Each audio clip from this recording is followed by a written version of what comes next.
there used to be a neighbor of mine, mzee hivi, about the same age as my grandpa.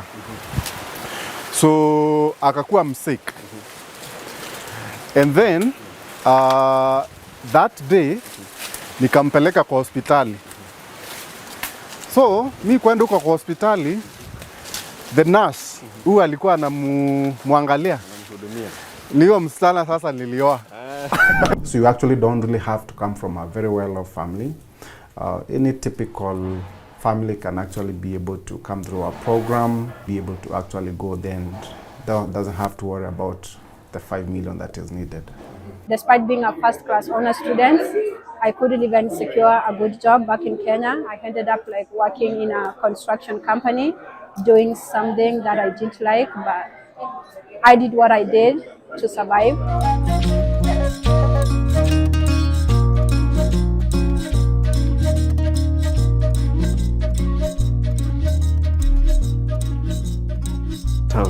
Wow. Yeah, but unfortunately he passed on. Robert Mwiti, popularly referred to as Bob Mwiti, has been living and working in the United States for the last 1 decade. A dream to many people. He comes from an arguably humble background in Meru County, where he did his elementary studies. His performance during his primary education examination is proudly inscribed on this wall of fame, quite literally.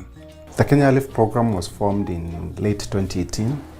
And I formed the program out of the challenges that I personally faced going to study abroad in terms of getting denied visas. You know, I was denied visa 4 times. Bob has become a pillar of hope and has many people who look up to him. And he has also taken it upon himself to sponsor bright but needy students who come from around his homestead. So yeah, so this is Joseph. Actually, Joseph was the top student at this school last year. Wow. And yeah, so part of what we do in the Kenya Lift program, apart from helping students to go to America, also we do help the community, you know, in terms of finding those good students who are struggling maybe with school fees and things like those, and we help them as a program. We sponsor them all the way. Just typical family, so we didn't have much. When Bob Mwiti wanted to advance his education abroad and fulfill his American dream, he underwent several challenges. And that is how the idea of helping students who have dreams like his to fulfill them was birthed. And having gone to the US as a student and having graduated and found out that there was a lot of challenges in terms of transitioning into getting a job in the US, I felt like there was a need for me to really solve that problem. Bob co-founded the Kenya Airlift program to help students maneuver the often windy and demanding process to move from Kenya to the United States. We basically help brilliant Kenyan students to study in the US regardless of their financial background. So you actually don't really have to come from a very well-off family. Any typical family can actually be able to come through our program, be able to actually go there and doesn't have to worry about the 5 million that is needed. Specifically, he focuses on students who are interested in the information technology sector, which he's well conversant with. About 2,000 students enrolled into the program. Starting the first year with 3 students, you know, sometimes it can be quite discouraging, you know, but we persevered, you know, and then after 1 year, the 2019, I think we enrolled 12, yes. 12 students the whole year. In fact, on average, we're enrolling 1 student on a monthly basis. The program operates like Kenya's Higher Education Loans Board, where he facilitates the relocation, air travels, admission and settlement in the US. After one has subscribed to the Kenya Airlift program SACCO in Kenya. For you to study in the US, it would cost you, for a master's program, it would cost you about $50,000 for 2 years. In a typical affordable state university. 50,000, that's around 5 million Kenya shillings. Not many Kenyans can actually afford that kind of money. And I felt like, you know, I really needed to do something about it. So far, we've been able to take over 200 students, in fact, 203 students to the US. We've been able to approve so far 1.5 billion Kenya shillings in terms of student loans for our students. What? 1.5 billion Kenya 1.5 billion Kenya shillings? Kenya shillings, yes, in terms of unsecured international student loans. A lot of people out there think the Kenya Lift program is just a matter of just taking students. But Flying actually, them? yeah, just flying them, get them to school and that's it.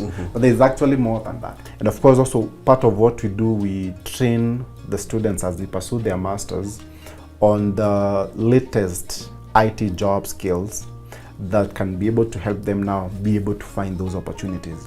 When you do your masters, when you graduate, in the US, you're given a chance to utilize your skills that you learned in school. It's called optional practical training. So for us in the Kenya Lift program, you focus on those master's programs that can grant you up to 3 years of post-graduation work authorization. After you graduate, they have no way of figuring out now how to find jobs and all those things. So they would rather stay in school, because if you keep on staying in school, you don't have problem. When you're on this side, actually, you don't really understand what really goes on the other side. And through the Kenya Lift program, our students know. By the time actually they get to the US, they know exactly what they need to be, what they need to do. Yeah, but also my grandparents' house was not this. So hii mimi ndio nilimjengea. So job yangu ya kwanza actually huko America after to graduate. The first thing that I did is to build this house. Wow. Ni majipoa sana. Hii ni safi. Safi kabisa. The journey, however, hasn't been all rosy. There have been significant hurdles, but Bob says he has to keep going to change lives of willing and bright Kenyan students. Seeing us being able to really take a big number of students to America, it's very, very satisfying. You know, I always say that, you know, when you are able to help just one person, for us it basically means you are helping a whole village. These are people who a few years down the line will come back home, impact a lot within the community. I mean, starting off with nothing but just a vision, it was very hard for us to convince people. In fact, actually, a lot of people out there thought we were scammers. One of the biggest challenges that actually right now we're experiencing is something to do also with visas. Initially when we had this program, we didn't have issues with visas. In fact, our visa approval rates were about 90%. But then again, also with time, because the program has, for the last, since 2021, it kind of like, that's when the program really picked up. And so many students are joining the program. We need to sit with the government, because so far, we've never had, you know, an instance where we start with the government and tell them, hey, you know what, we run this program, we fund these students, we've given 1.5 billion Kenya shillings in terms of unsecured student loans. We are solving a problem that is there. We are creating, you know, a pipeline of talent that can be used even back here home. So we need support from the government, and that's really why I'm here. And if there is anybody out there watching this video from the government, please support this program. We need something to be done, especially to do with visas, because actually we are getting frustrated. And there's something that I've gotten from this interview. Yes. That you're Bob, and you have given out at least 1.5 billion Bobs.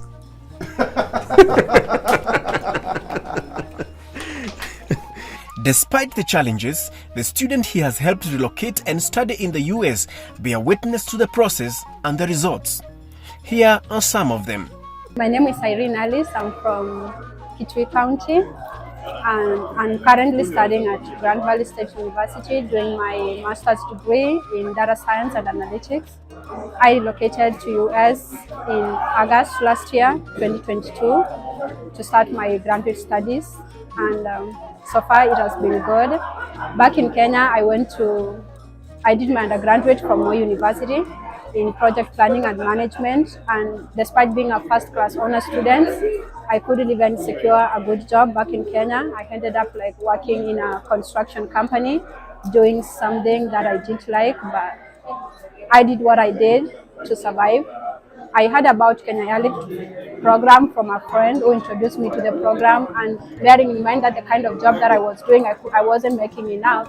I had to save like for a year to join the program. I did my GMAT, I got a good score of 550, and then I started application to schools. I was more interested in doing my master's in IT, which was my area of specialization back in college.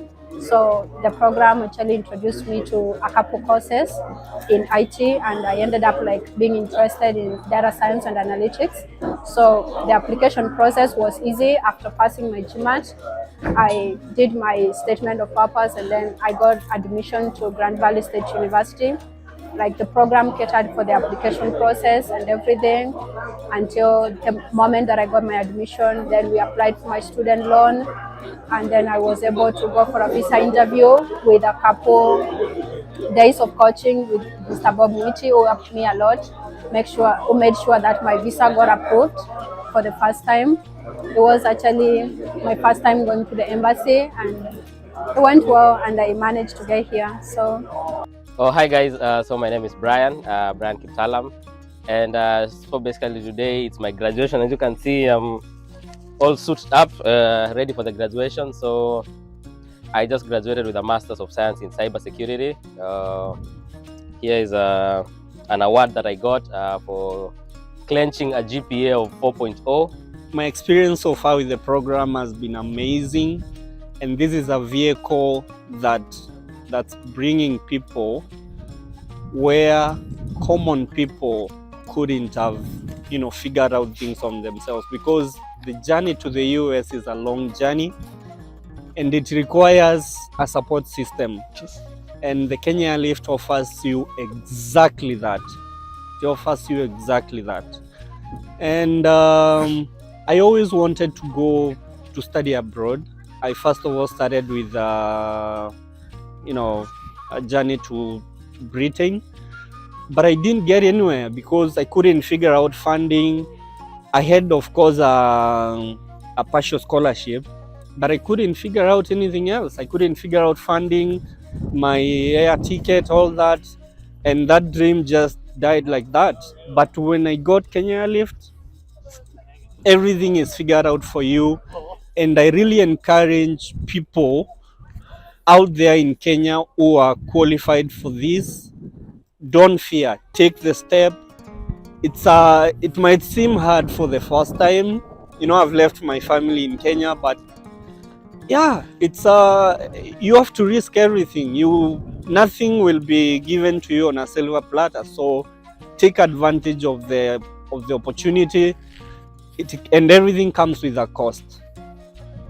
Be ready to take it, and invest in your future. Bob is proud to have been featured on the Primary School Wall of Fame for having scored the highest marks during their year. His dream of assisting bright students may have a foundation at Gikumene Primary School in Meru County after all.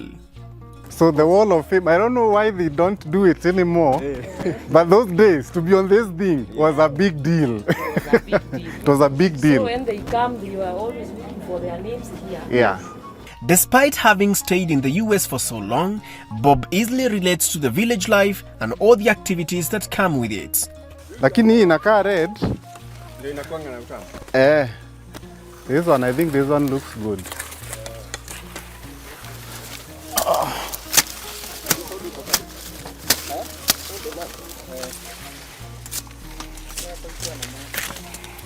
You don't get such things in the US, do you? Hapana, nothing. So Bob ametoka a typical family. Typical family. And actually, the family that I come from, these are the typical kind of families that we're sending to America. Wow.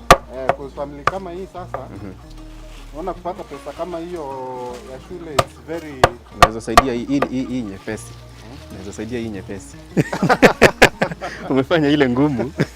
Unajua pia mimi nimetoka a typical family. So nasikia kama niko na mwito wa kwenda Amerika. So nisijui nitakuona ama itabidi niwe. Yes, so mimi niko married, niko na family, although sasa hatujakuja nayo huko Kenya, niliacha huko. Also they are still in school. Yes. My daughter ako shule, my son is in school. So we couldn't bring all of them. There used to be a neighbor of mine, mzee hivi, about the same age as my grandpa. So akakuwa sick. And then that day nikampeleka kwa hospitali. So mi kwenda kwa hospitali, the nurse huyu alikuwa anamwangalia. Niyo msichana sasa nilioa. Hapa ni Meru. Yes. Unaonaje maisha ya hapa Meru mashinani na yale unayoishi pale Marekani? Quite different, But actually, sometimes I miss this, to be honest with you. Because you see, when you're out there, uko America, we don't have something like this. Actually, in America, the rivers are so huge. You know, hizo ndizo zenye tulikuwa nasoma huku, River Mississippi, sijui what. Yeah, big ones. Yeah, but farms like kitu kama hii huwezi pata. Ukiona maybe mandizi zimepandwa ni kama tu like a plantation. Yeah, for me what really pushes me is the fact that I grew up in a very humble family. I've tasted poverty, like real typical, you know, family back here in Kenya. And I really wouldn't want to go back to that kind of situation. You see, with what we are doing in the Kenya Airlift program, there's a lot of people actually do depend on me. Like I said, we have a community of around 2,000 students. And the life of these students largely depends on me. Like their ambitions, everything, they are actually looking up to me for me to help them, show them the way. And wherever we have issues, you know, in the program, which are usually, you know, when you're running, you know, a big organization like this, there's always a lot of issues here and there, a lot of challenges. That's really is what really makes me awake most of the time. With Bob Mwiti's name on Gekumene's primary school wall of fame and the story that he has given us, you understand why we had to bring him on this show. He is transforming lives of bright students from Kenya to America, just as he moved from here at Gekomene and now he is in America. My name is Kingori Wangeshi. Until next time, let's continue transforming lives.